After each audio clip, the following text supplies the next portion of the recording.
iki mengko reka-reka depen ya waya. Lan tak jaluk api-api sing ora Puntadewa tarak brata. Nanging nek Pustaka Jambus kuwi masada ingkang dumadi saka Bambang wis anggene mengko ilang. Lagi tak keparengake siwa ngatonake utawa ngedhep Pustaka Jambus kuwi masada jati mangkono nggih. Iya wong tindakno wae. Nyuwun pangapunten. Pustaka Jambus kuwi masada kula cidra.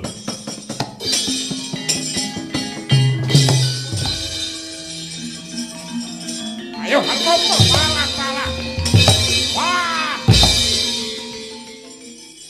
Anakku wani karo aku. Bergedel.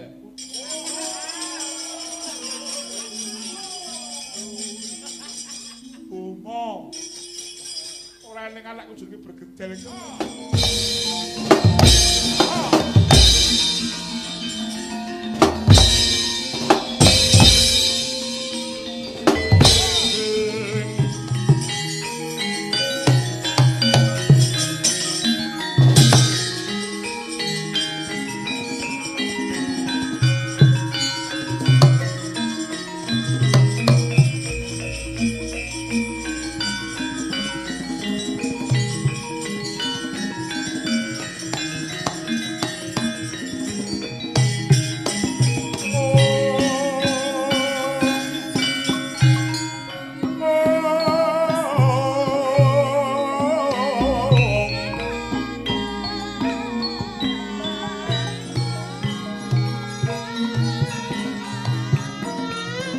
Monggo mirah ingsun priyatin tas pogo mija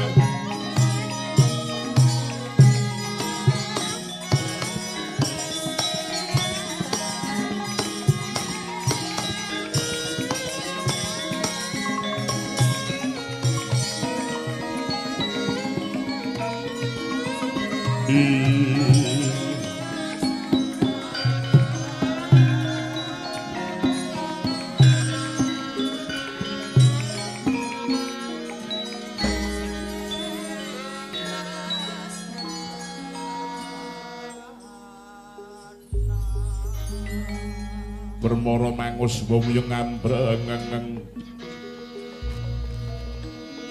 kadhe karonaning kaswase haning marga man malatkung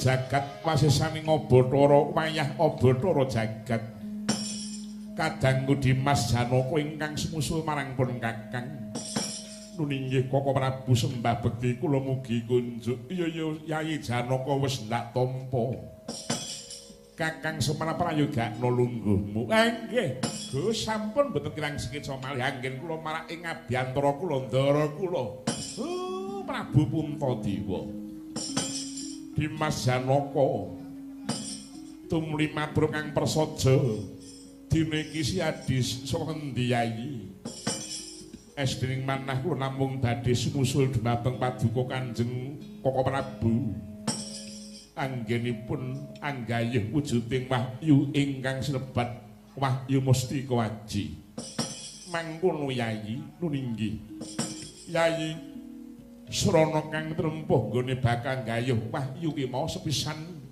nggone mapan ning wana Tribrasara angka lorone tinenggan dening Nalendra Titis Sanghyang Suman angka telune yaiku kudu ngedhep marang Pustaka Jambus kelima sada rikala samana pun Kakang wis utusan marang Kadang Yayi Werkudoran para putra-putrane supaya lumarep ning Praja Ndrawati. Boyongi Koko Prabu Ndrawati nanging nganti tukaling dina iki durung ana kabul kawusanane. Kepiye iki Kakang Semar? Perkawis niku gampil, Gus. Dipun tenggani Wisnu nggih monggo mboten nggih mboten napa-napa. Mboten napa kula nika umuk niku babar pisan mboten. Pamonging pendhawa niku wonten kalih kula kaliyan Prabu Kresna. Mila pitados dhateng pangeran kemawon Mugi-mugi kanthi sra nanggenipun ndara kula sekung semedya wonten papan mriki tumuli badhe pikantuk wahyu Gus. Kakang Semar iya. Ha inggih. Yen pancen mangkono Yayi Janaka ayo diwiwiti nggone Tarak Brata tumuli ngedhep pustaka Jambus Lima Sada. Supaya enggal antuk wahyu mesti kuwaji. Aja sik wae.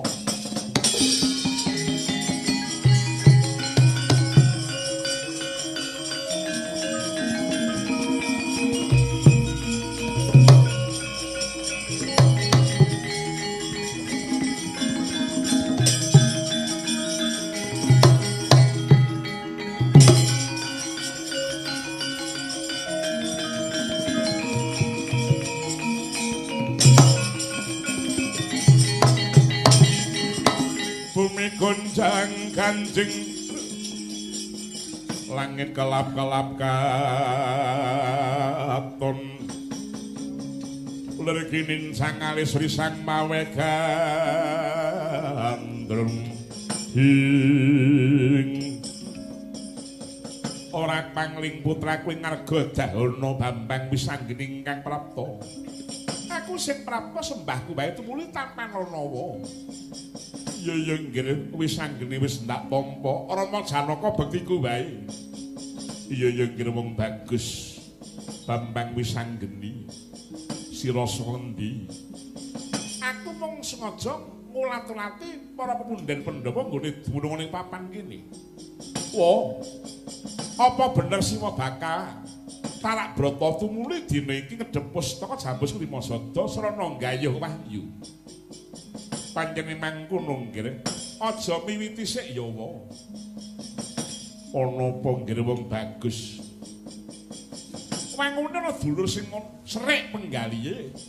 Sing ora seneng atine marang Sing Prabu Puntadewa lan kadang Pandhawa kabeh nggone mapan ning kene. Sapa kuwi nggih? Ora sandak babarake mengko ndek wonge kewirangan. Bakule dina iki sawangen Bambang Wisanggening sapa?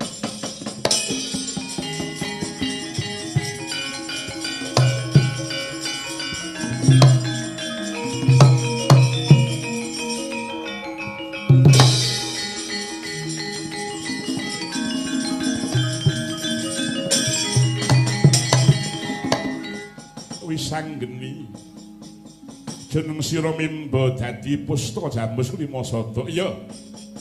Iki mengko reka-reka depen ya waya. Lan tak jaluk api-api sing ora Puntadewa Tarak Brata. Nanging nek pustaka Jambus Lima Sada ingkang dumadi saka Bambang Wisanggeni mengko ilang lagi tak keparengake Siwa ngatonake utawa ngedhep pustaka Jambus Lima Sada dengan sejati mangkono nggih. Iya wae tindakno wae.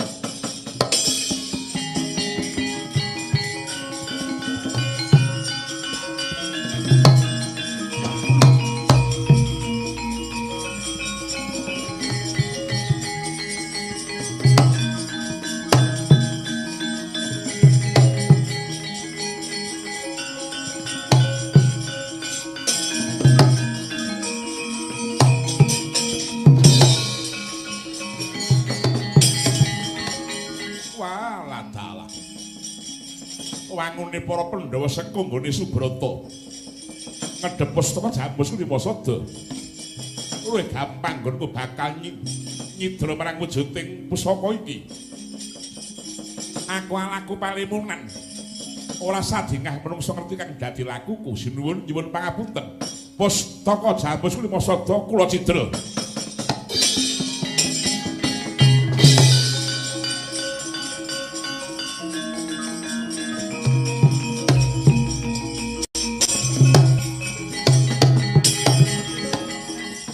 Mara Sang Harjuna Asmunira kamanungsan kasrepan tingkahing mungsu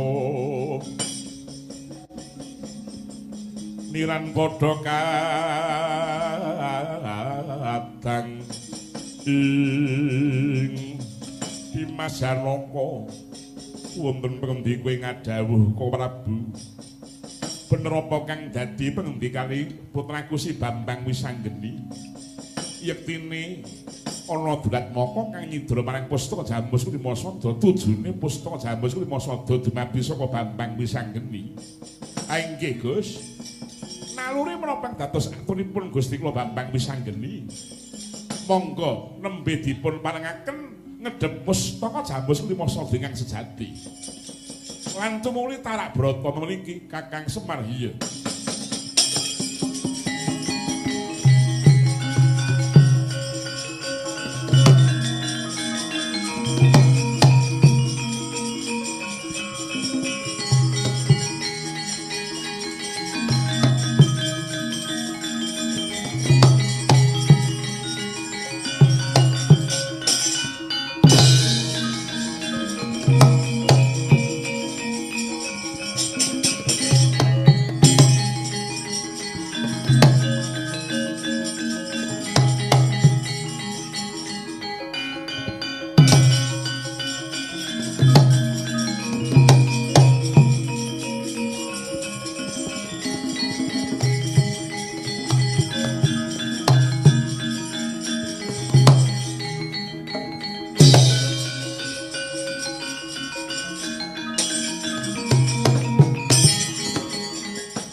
Manumpat sampun ana miting Nagasari mulat mangandhap katingal mulat mangandhap katingal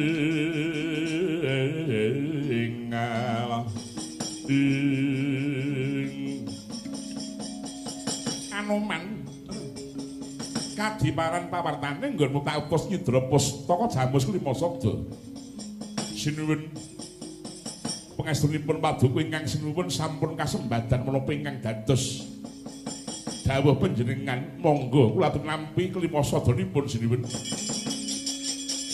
palugon langguning lekas lukita linuting kidung kadung kadereng ngamon membangun manah rahayu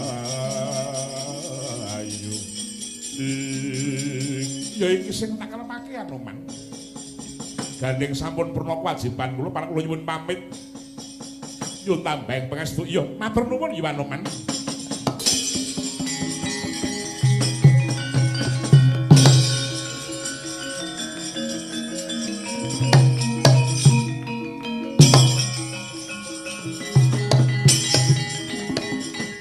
Gerbumon Narakasura.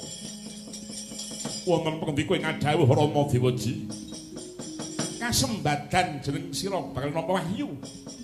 Klimasada wis diadhep dina iki ayo ing Gadiwiti nggone tapa brata. Monggo kula dherekaken Kanjeng Rama.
padha gulang ning kabing sasmitam mripatih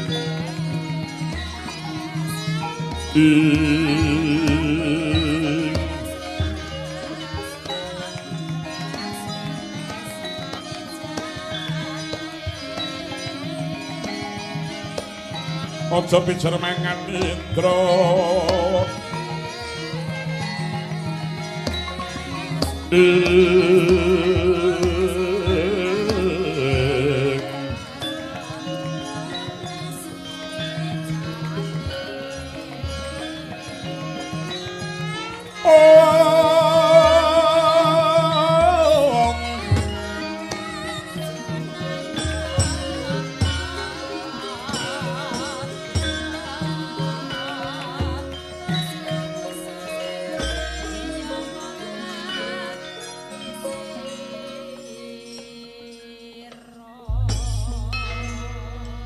bayangan dayem hambayayat agung rembuyung urwira-wiring rawan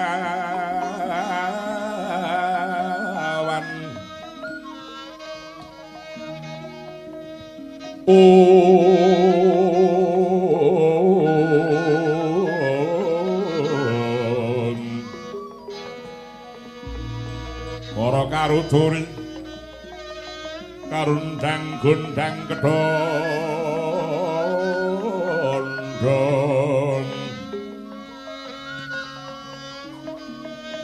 dung-dungan gede bengok-bengok bangok mangok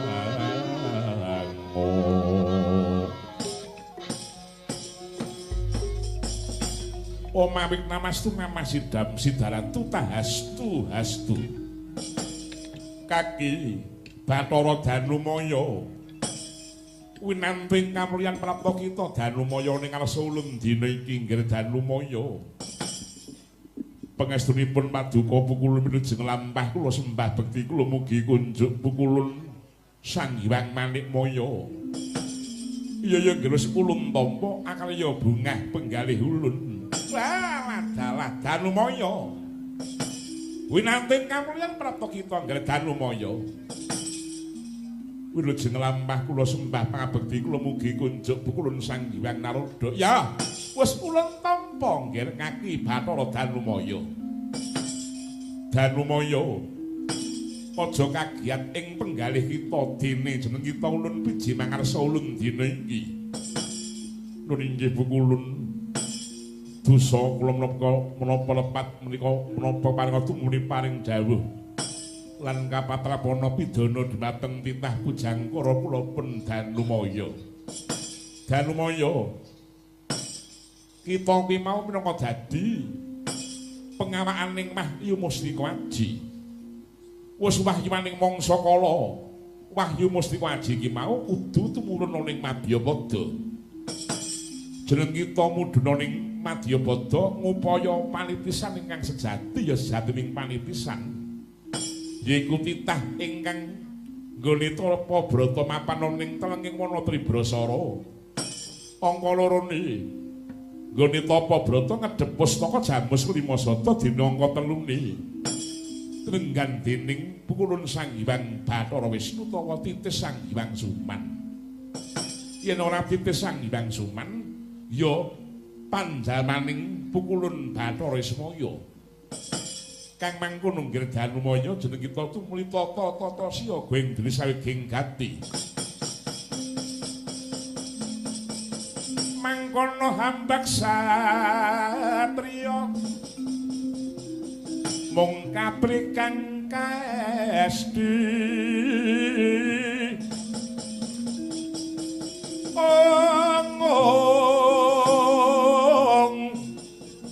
ingkang sinebut pridharma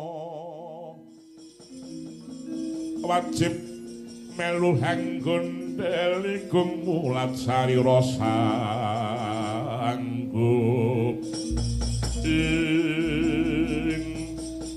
nang praca dawuh pangandika paduka panuwun pamit nyutambaing pangestu pukulun ya nggih Danumaya sun panggah puja raja rahayu salaku ing dedalan nggih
saya katriya Priyasmara marang Lisang Kadiratih ratih ratune wong Cakra kembang ing omawik namastu namasidam sidaratu tahastu hastu apa satriya iki kang kirasake dening pukulun Sang Hyang Manikmaya nggone tapa brata ning telenging wana Tribrasara lan nggone tapa brata ngedhepus toko jambus kulima sada lenggan dening pukulun Sang Hyang Ismaya wangune satriya iki satriya aja kaget ulun kang dadi pengawaning wahyu Mustika Aji ingkang bakasat jiwa kelawan jeneng kita nggih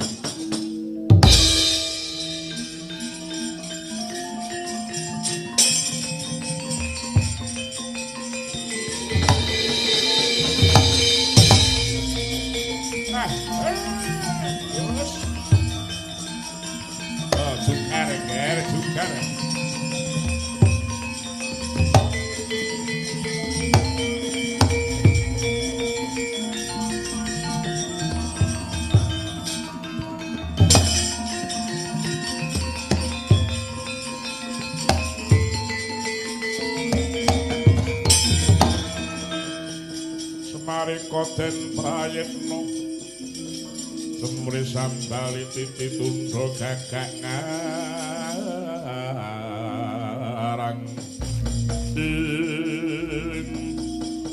Kakang Semar Jogarake nggonku tarak Bratanana Kakang Gus kadosipun para dewa keparengaken dening Ndara kula Prabu Puntadewa mapan wonten ing mriki Anggung diwujuding wahyu sinebut wahyu Mustika Aji wahyunipun sampun paduka tampi kok Den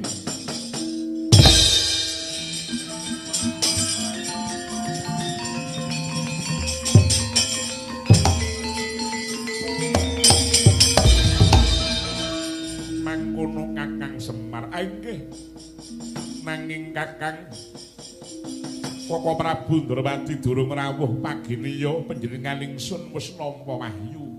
Lah wakilipun kula niki napa? Ha nek napa sampeyan niku ora percaya kalih wakilan kados kaya ngoten niki wae. Nek mung celeng gemalung men kula niku isih apal. Mengko kepiye kadangku Werkudara sak anakipun ampun kuwatos. Niku mengkeh wonten ingkang kepareng bareng lampahan menika ingkang bakal sasamunipun nampi wahyu monggo Gus sami mangsul ki mau dhateng Praja Ngamarta mangkono Kakang nggih monggo ayo Kakang Semar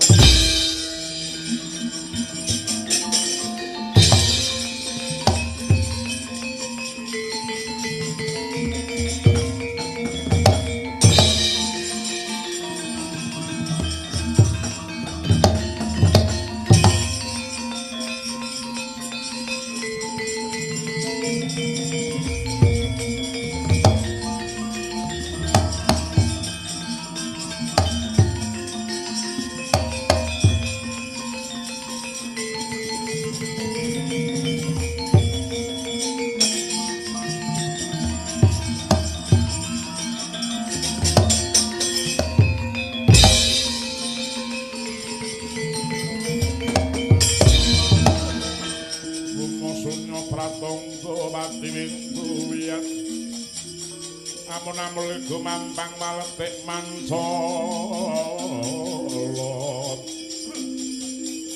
ing Bama wonten pengdi kowe ngadhawuh Rama Dewaji andung kapitung dina pitung bengi nggonipun Rama kelawan sira lima dedagan ning kene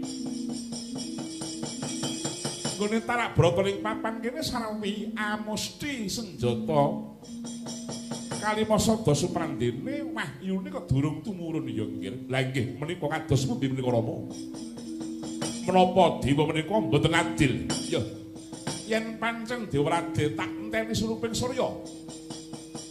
Wahyu ra tumurun ning anggamu. Prayogaku munggah ana ing kahyangan tak gawe karang jingga.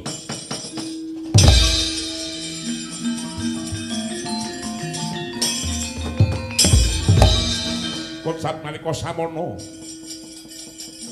Bambang Wisanggeni kang silih warna dados pustaka Jambus Klimasada. Mireng menapa yang dados pangandikanipun Prabu Kresna. Tan kian ngampah kurdaning driya sigra glandang marang Prabu Kresna. Ayo hartopo salah. Wah!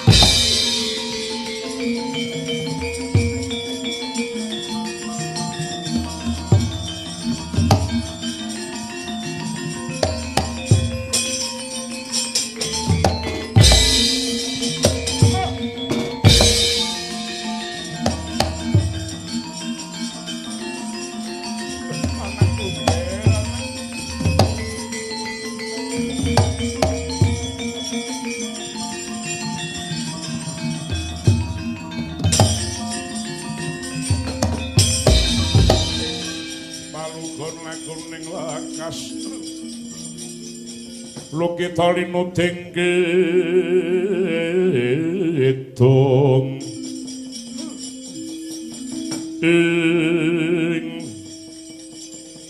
aku njaluk pangapura ya nggih.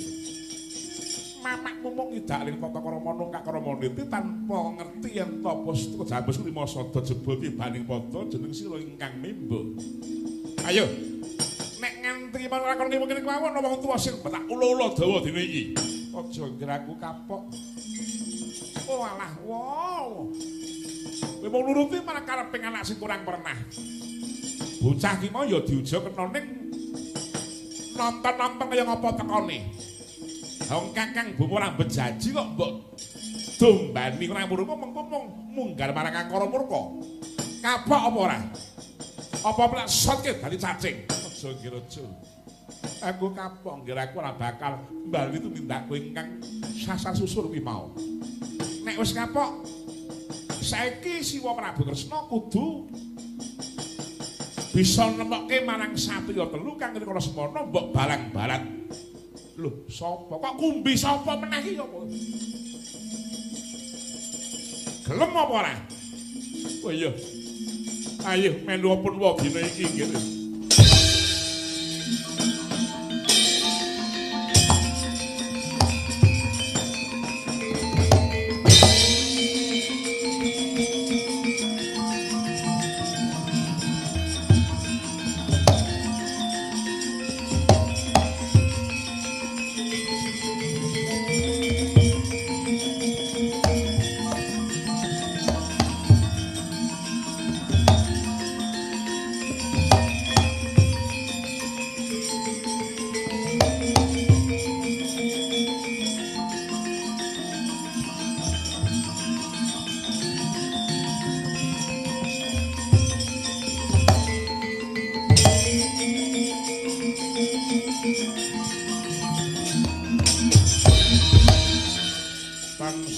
Panoring sukma sinupmaya winahya wingasepi sini pentelenging kalabu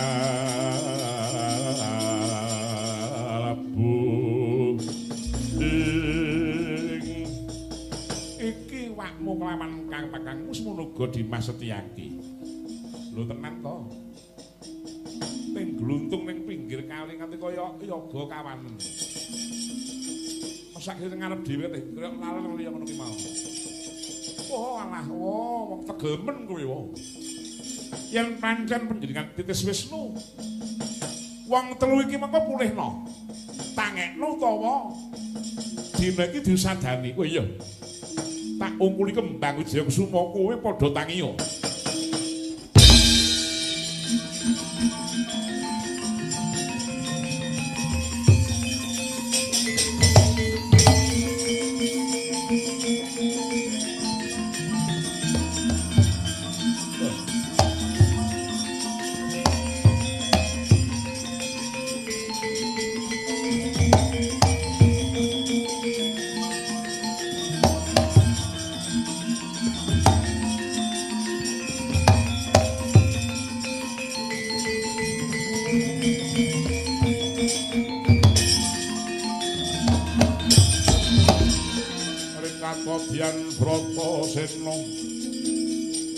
kampopoling bang bintuluwadi ing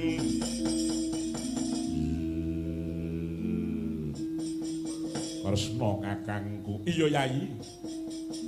Kowe kang usadani wong telu iki pancene mengkono. Rikala semono aku misah bojomu, bojoku sing padha gelut. Anakku sing padha jotosan.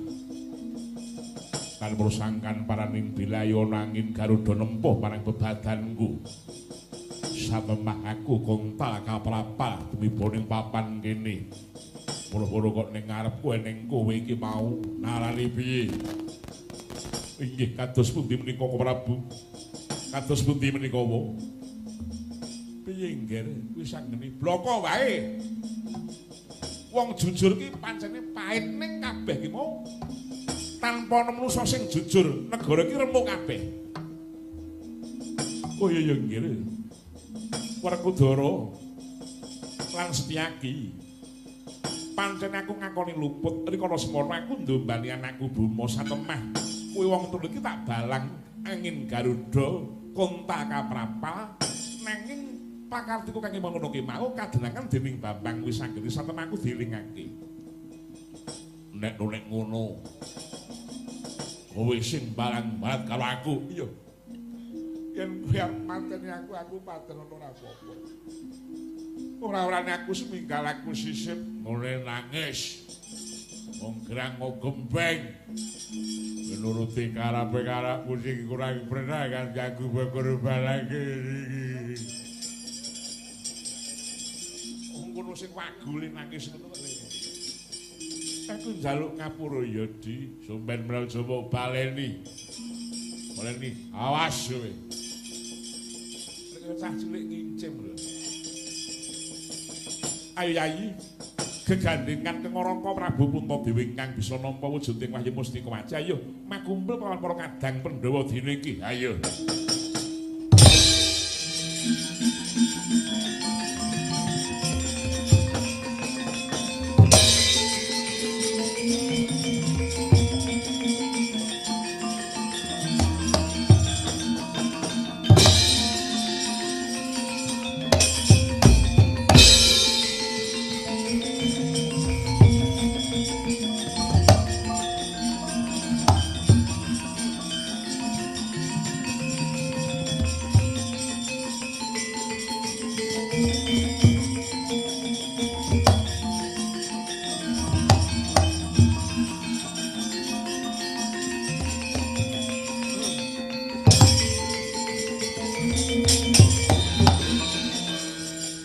Wis anggeni. Isih ana perkara siji sing durung dirampungi wae. Apa kuwi nggih? Anakmu Bambang Stija singkirna. Nek Kakang Bama Narakasura ora sumingkir, ora wurma jagat iki bakal remuk. Mengkono nggih. Iya. Wis sumingkira pun wae sing bakal nyingkirake marang Kakangmu Bama.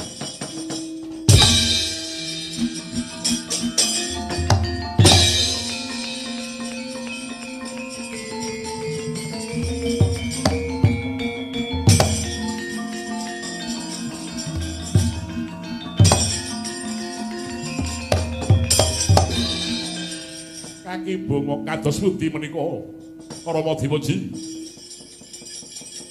Ngene ya nggih, mangune dewa durung ngudanani panyuwunmu. Wahyu wis kebajut nampa dening pamanmu Prabu Puntadewa. Liya wektu wae yen ana wahyu meneh pun Rama sago golek kene kowe aja njaluk Wahyu Mustika Waji. Dudu pancenanmu tumuli baliya ning madyaning negaramu. Mengko ndek malah ngisi-ngisini ndek malah ora apal ya go dadine walah salah.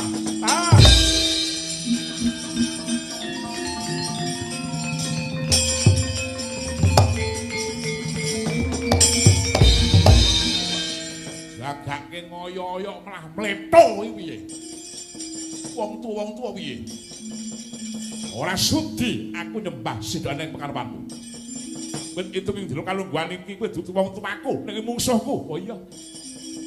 Yen pancen kowe dina iki nantang perkara kelawan wong atuwamu, Tumuli maju tak cawisi anjang kencana dadi walah.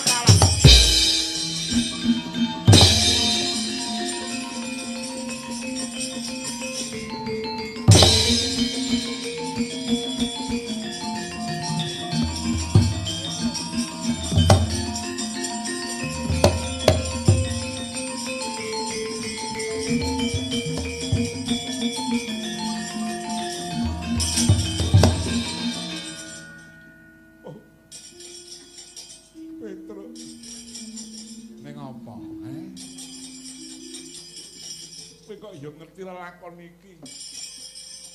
Lek pripun nitekno kula niku dados seri kok. Niku dados CEO kok kula niku. Duh, CEO.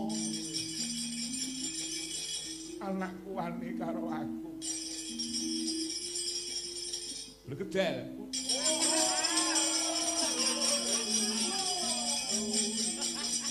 Bomo. Ora ning anakku jenenge bergedel iki apa? Lah sing ireng nika kaya Mbah Kapto karo Mbah Sangkaya iki. Kok wani men karo aku Petruk. Mula meneng nek gawe anak ki mau sadurunge dipatekahi, ngoten. Minimal ki ping 77. Pitu niku pitulungane Gusti Allah, ngoten. Ngomong budas bludus wae. Waton sepi ora ning kancane malah. Raimu pikluk-pluk tuwa ora keturunan malah. Anjen iku mula kok lek mau ya ngopo.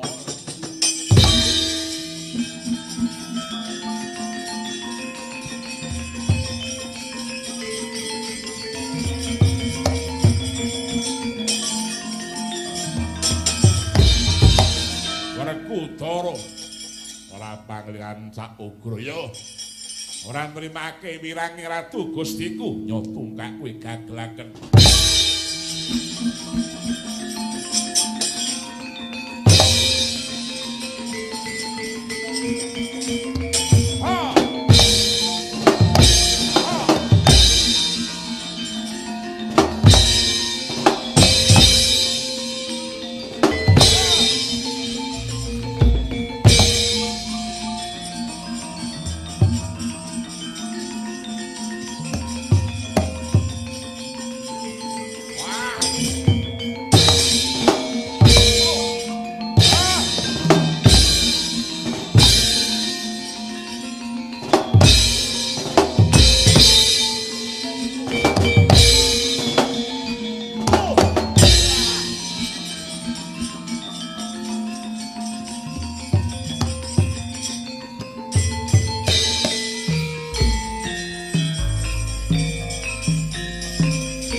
Mustiwaji sampun paripurna.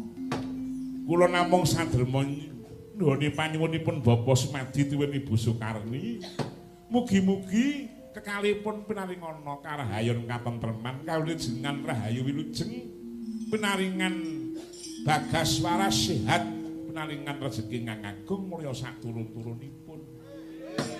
Tan kantun putra ingkang dipun dhawuhaken menika pikantuk wahyuning jodho dados keluarga ingkang sakinah mawaddah tuwin warahmah.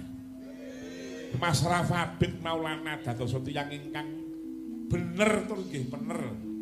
Dados bocah ingkang mursid junjung derajating keluarga, bekti dhateng tiyang sepuh, bekti dhateng leluhuripun, bekti dhateng mbah-mbahipun, bekti dhateng nusa bangsa lan negarinipun.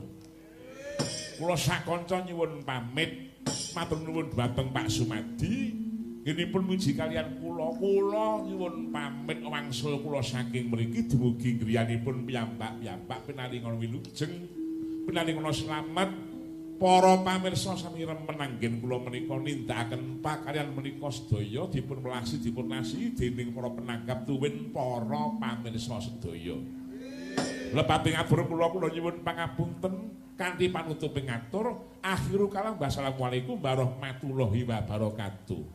Pitik malih jambul